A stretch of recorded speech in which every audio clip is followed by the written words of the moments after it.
Welcome back to Will with Arms, where we explore the depths of arm wrestling. Today, we're going over styles.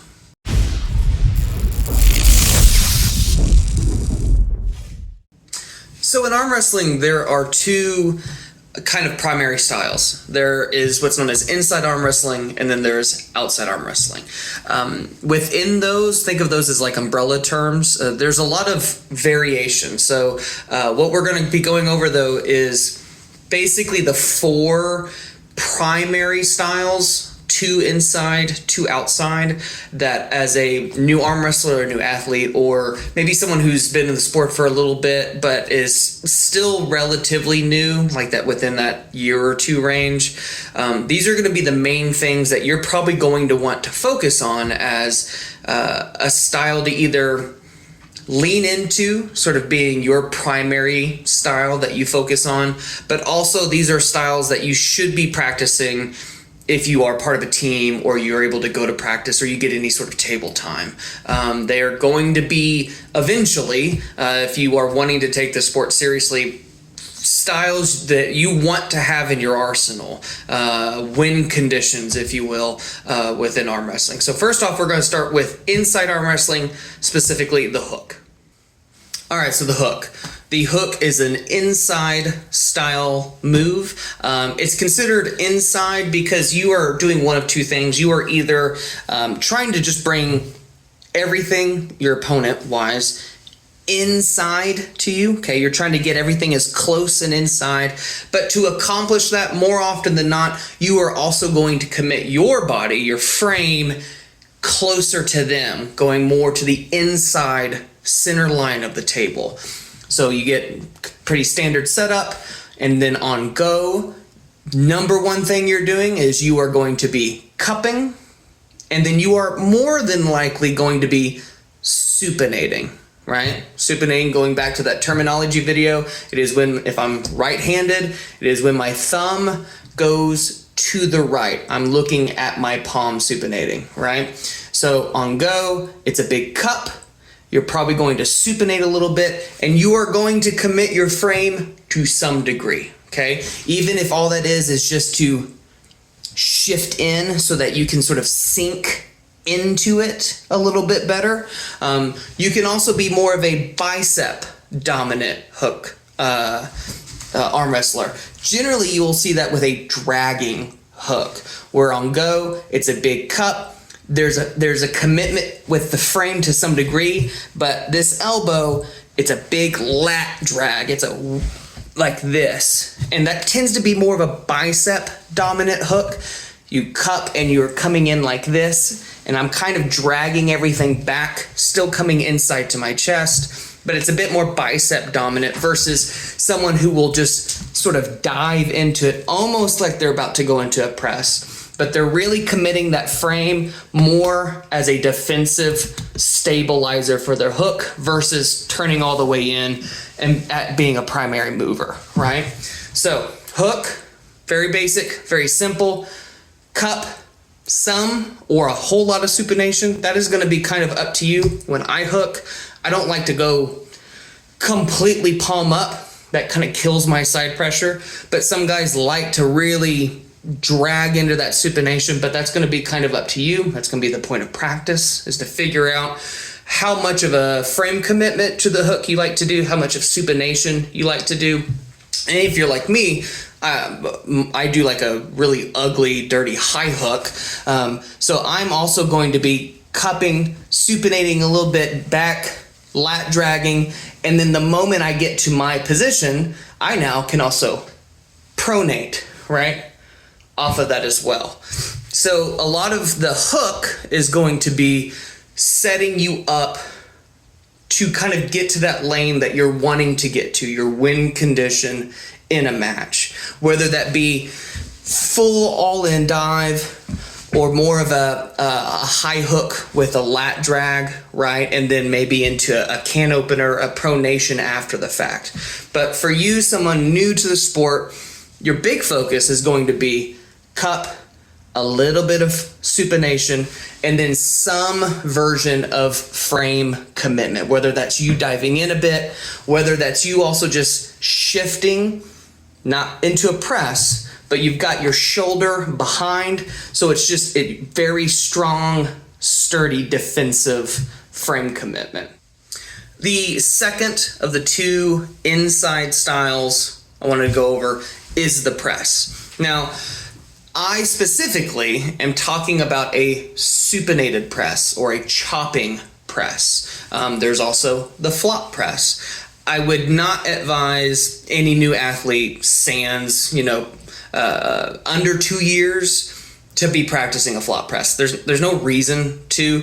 It's a great finishing move. I know some guys who, Jerry Cataract, will jump into it right from the go, but that is a very advanced move because of the pressure that it will put on your elbow, coupled with the fact that if you get into a losing position while doing a flop press, very injury prone type of style. So when I say press, and what I'm about to show you, we are talking about a supinated, a chopping press, okay? So just like with the hook, you're going to have on go a lot of cup, you're going to have a lot of supination, but instead of either applying side pressure directly with those two, the hook or the cup and the supination, or lat dragging back into that, your frame commitment is going to be completely behind your hand.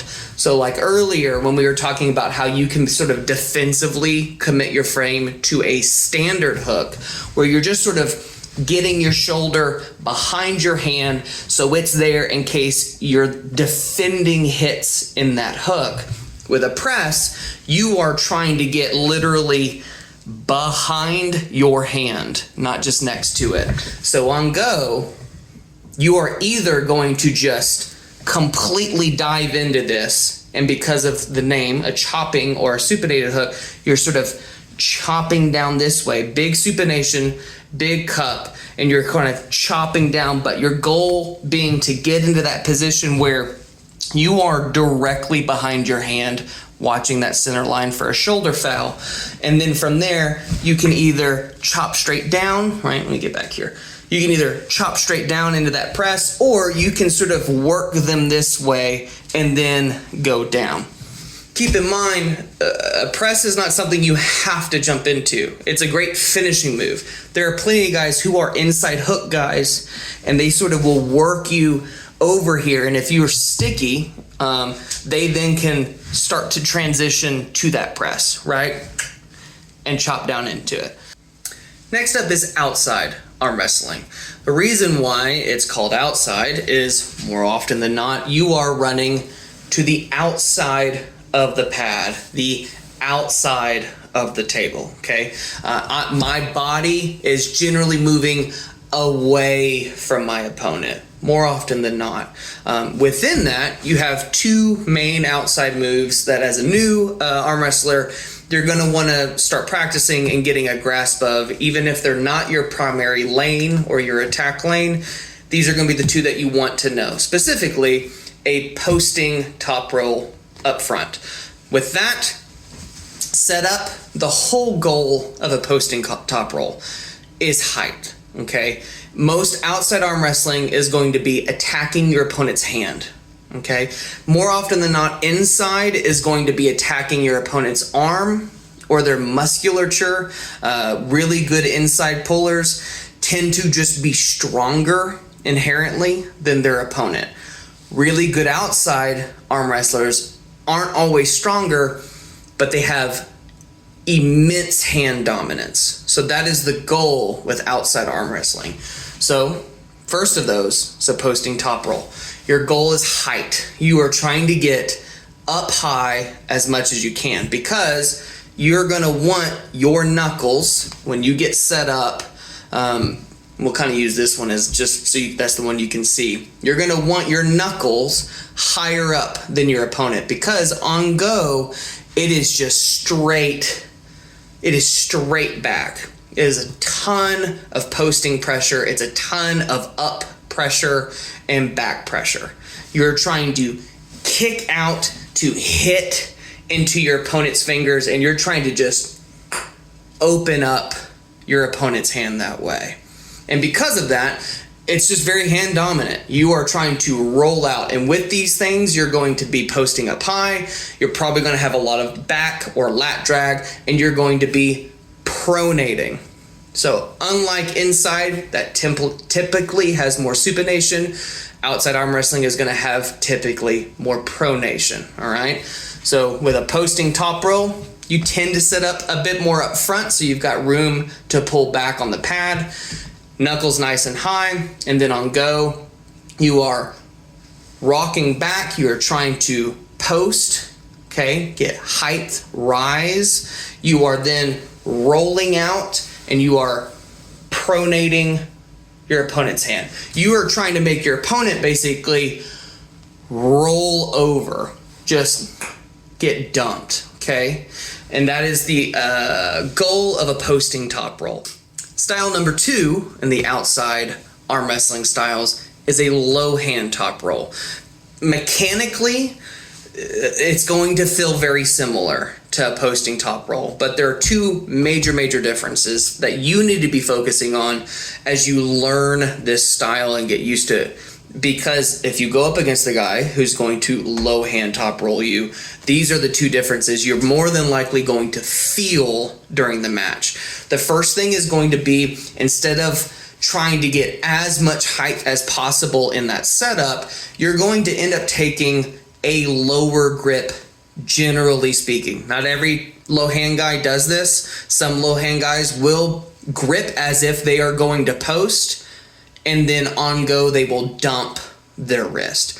But for simplicity, for learning the movement, just take a lower grip on your opponent's hand. You tend to just, instead of being as high up as you can, you tend to just take a lower grip.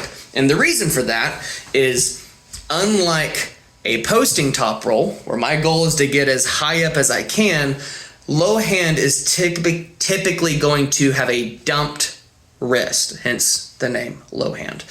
Then from there, it's fundamentally on paper the same. You're going to have a lot of back pressure, you're going to be going to the outside of the pad, and you're going to be pronating.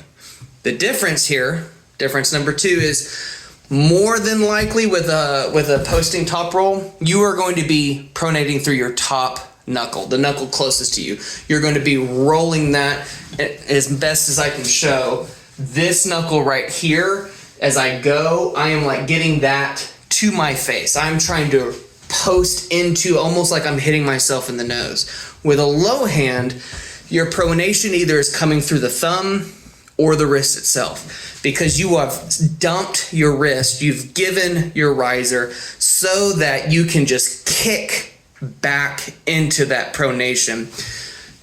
Your goal specifically being attacking the bottom fingers of your opponent. So a posting top roll will more than likely attack the top fingers or the top of the hand itself. A low hand attacks that bottom part, which is why a low hand is generally a good counter to a hook.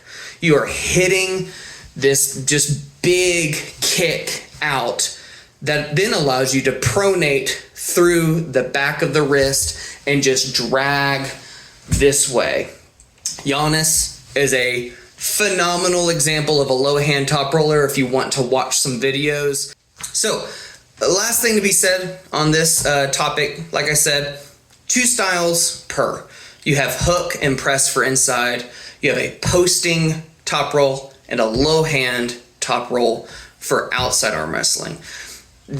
Like I've mentioned a handful of them. These are not the only styles in arm wrestling, but in my opinion, these are the 4 that are fundamental. These are the 4 that if you are wanting to really, not just as a hobbyist, but try to grow in this sport, these are the 4 ones that you need to have in your arsenal at minimum, just so you understand what they are. I guarantee if you go to a tournament and the bracket is at least 10 dudes, you're probably going to experience all 4 of those at some point in the tournament. So these are the 4 I would hyper focus on your first few years and nail down. If you can establish a great fundamental hook, press, posting top roll, and low hand top roll, all of the other minor styles within, you'll get. You will understand them fundamentally. Now, I do not mean that these are like you have to be great at these.